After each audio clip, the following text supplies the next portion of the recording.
ప్రపంచ కార్మికుల ఐక్యత కార్మిక దినోత్సవం సందర్భంగా ఈ యొక్క కార్మికుల యొక్క వారి కష్టం విశ్వనాలతో పోరాటాలు చేసి ఫలించిన రోజు మేడే ఉద్దేశాలంటే పని దినాలు అనేది దానిలో ఉండటం జరిగింది. కామ్రేడ్స్ ఎన్ని పోరాటాలు చేసి దాదాపుగా కార్మిక సంఘాలు కూడా అప్పుడు ఆనాడు ఈ పార్టీలు ఏవి కూడా ప్రపంచ దేశాలలో ఈ కూలి చేసే కార్మికులందరూ వారి యొక్క వేతనాలకు వాళ్ళ టైంకు పరిమితం లేకుండా 18 గంటల నుంచి 12 గంటల వరకు వెట్టి చాకిరిగా పని చేయించుకునే వాళ్ళు. అక్కడ చేస్తున్న కొంతకాలం చాలా కాలం కూడా చేసుకుంటూ వచ్చిన తర్వాత అక్కడ సామాన్యంగా కొన్ని షాపులలో దుకాణాలలో ఉన్న కార్మికులంతా ఈ అమెరికా చికాగో అనే నగరంలో ఒక యూనియన్గా తయారై మనం పోరాటాలు చేయకపోతే 18 గంటలు మనం పనిచేసి మన పిల్లలను మన కుటుంబాలను సాధించలేము, ఈ ఎట్టి చాకిరికి మనం ఎన్ని రోజులు మనము బలైపోదాము అని చెప్పి చైతన్యంగా కొన్ని సంఘాలు ఏర్పాటై ఆ చికాగో నగరంలో 1877 సంవత్సరంలో ఒక యూనియన్గా తయారై ప్రపంచ అన్ని దేశాలలో కూడా ఏర్పాటు చేశారు. మేము 12 గంటలు కాకుండా 8 గంటలు మాత్రమే మేము చేస్తాము, పని దినాలుగా చేస్తాము, మీరు ఏమి చేసినా పర్వాలేదు, మీరు తూటాలతోటి మమ్మల్ని చంపినా కూడా మేము 8 గంటలు చేస్తామని చెప్పి అన్ని యూనియన్ సంఘాలన్నీ కూడా పోరాటాలు చేయటం జరిగింది. ఆ పోరాటాల ఫలితంగా అక్కడ కూడా వాళ్ళు చాలా పెద్ద ఎత్తున కూడా వాళ్ళు ఆయుధాలను పెట్టి పోలీసు బలగాలను పెట్టి కూడా చంపడం మొదలుపెట్టారు.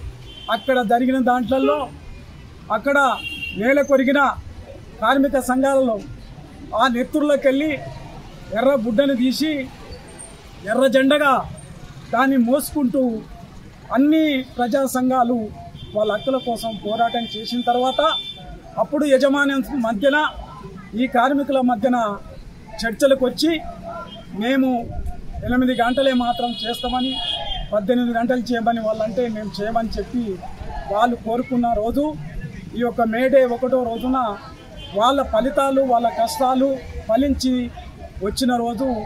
ఈరోజు ప్రపంచ దేశాలలో అన్ని కార్మిక సంఘాలు పెద్ద ఎత్తున వాళ్ళు సంబరాలు చేసుకుంటూ అన్ని యూనియన్లు ఏ యూనియన్లు కానీ ఏ ఉద్యోగస్తులు కానీ ప్రతి ఒక్కరు కూడా జెండా ఎగరేసుకొని ఈరోజు చేసుకున్న రోజుది. ఇది చాలా సంతోషకరం. మరిగూడ మండలంలో మండల పార్టీ ఆధ్వర్యంలో ఈ జెండా ఆవిష్కరణ చేయటం కార్మికుల సంతోషాలకు మేమంతా కూడా అభినందనలు తెలుస్తూ ఈ అవకాశం ఇచ్చిన వారికి ధన్యవాదాలు తెలియజేస్తాం. మే 1 తారీఖు రోజున మన భారతదేశం ప్రపంచవ్యాప్తంగా కార్మికులు ఒక పండుగ దినంగా ఇవాళ ఒక పండుగ వాతావరణంతో మంచిగా పండుగ చేసుకున్న రోజు ఈరోజు కార్మికులందరూ కలిసి మనకు చికాగో నగరంలో కార్మికులకు వెట్టి చాకిరితోటి చాలా హింసలు పెడుతుంటే కార్మికుల మన గుత్తాధిపత్యదారులందరూ కార్మికులను మొత్తం చంపేయడం జరుగుతుంటే ఆ రక్తం అడుగులతోటి ఈ తెల్ల వస్త్రం తీసుకొని ఆ చికాగోలో అదే అప్పటి నుండి మన నెత్తుడి రక్తంలోనే ఆ జెండా ఎగరేయడం జరిగింది. అప్పటి నుంచి కార్మికులంతా ఐక్యతతోటి వాళ్ళ హక్కులు సాధించుకోవడం జరుగుతూ ఉంది. ఈ మేడే సందర్భంగా కార్మికులు ఎంత 18 గంటలకెళ్ళి వెట్టి చాకిరితో చేసుకున్న రోజు అప్పుడుండే ఆ చికాగో నగరం నుంచి ఉద్యమాలు ఎక్కువ చేసి ఎర్ర జెండాతోటి 18 గంటల నుంచి 12 గంటలకు పని తినాలని 12 గంటలు తగ్గించి మళ్ళీ అదే పోరాటాలతోటి ఆ 12 గంటలు కూడా మేము చేయలేము 8 గంటలకే చేయగలుగుతామని చెప్పేసి ఈ కార్మిక ఉద్యమాలతోటి ఎర్ర జెండాల పోరాటాలతోటి ఇలా కార్మికులు రోజుకు 8 గంటలు సమయం ఇచ్చి పని చేయడం జరుగుతూ ఉంది. ఒకప్పుడు గుత్తాధిపతులు పెద్దదారులందరూ ఈ శ్రామిక వర్గానికి ఎంతో వెట్టి చాకిరితోటి పని చేయించుకొని వీళ్ళని కష్టాన్ని దోపిడీ చేసిన రోజులు అవి. ఇప్పుడు మనం ఈ ప్రపంచ దేశంలో మన పేద వర్గం కానీ జనాలు కానీ ఇంత ఉన్నారు అంటే ఈ ఎర్ర జెండా దాంతో మనకి ఇలా ప్రజలకు పేదోళ్లకు న్యాయం జరిగిందని నేను ఈ యొక్క అవకాశం తెలుస్తాను.